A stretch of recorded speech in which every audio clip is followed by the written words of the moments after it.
भारत देश में राज्य, उन राज्यों की अपनी पहचान है, अपनी एक मर्यादा है, अपनी सीमा है। लेकिन हमारे राज्य की कोई सीमा नहीं, पहचान नहीं, जिस कारण आज लगातार यहाँ के हर एक तबका, हर एक वर्ग चला जा रहा है। तो हमारा विधानसभा में जो पहला मुद्दा होगा, एक साफ, स्पष्ट और एक मजबूत स्थान नीति बनाने का मुद्दा रहेगा, ताकि इस राज्य के मूल निवासी कौन है, झारखंड में झारखंडी कौन है, इसकी पहचान है।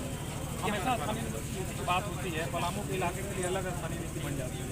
जिनकी भी सरकार है वो अलग यहाँ का स्थानीय पूरी मगी इलाके में बहुल इलाका है, बावजूद उपेक्षा की जाए क्या इलाके की?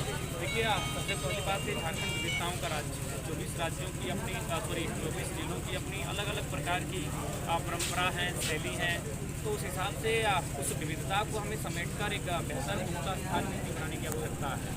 और बहुत ऐसे राज्य हैं, अगर आप पूर्वोत्तर भारत में चले जाएँ तो वहाँ बहुत सारे ऐसे कानून हैं जो राज्य में नहीं, जिलों में अप्लाई होते हैं, क्योंकि विविधता है।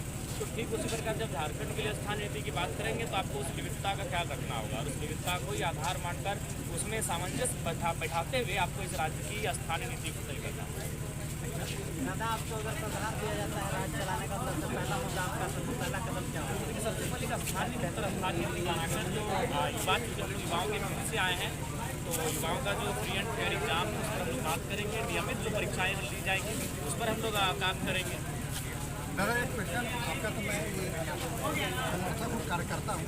पलामू का नाम लेते ही लोगों के मन में आता है कि ये मतलब गुंडों का इलाका है, बदमाशों का इलाका है। देखिए, ऐसा नहीं है, आप तो ऐसा कभी नहीं सुने हैं। पलामू के बारे में जब भी सुनते हैं तो हमारे जहन में सबसे पहला जो शब्द आता है वो सुखाड़ का आता है। और हमने देखा भी बड़ी बड़ी नदियाँ आपकी दिखी, या दामोदर से चौड़ी नदियाँ दिखी, लेकिन वहाँ जल का स्रोत ही नहीं है। तो भले लोगों की नजरिया क्या है पलामू को देखने का, लेकिन मैंने जो पलामू को देखा और समझा वो सुखाड़ आता है। और पलामू कृषि प्रधान क्षेत्र दिख रहा है। अगर सुखाड़ की समस्या से हम लोग निजात पा लें, अभी बारिश का मौसम आने वाला है, अगर लोग हम लोग प्रेरित करते हैं, अगर सरकार सपोर्ट करती है और उस बारिश के जल का संरक्षण किया जाए तो पलामू की स्थिति को हम लोग बेहतर कर सकते हैं।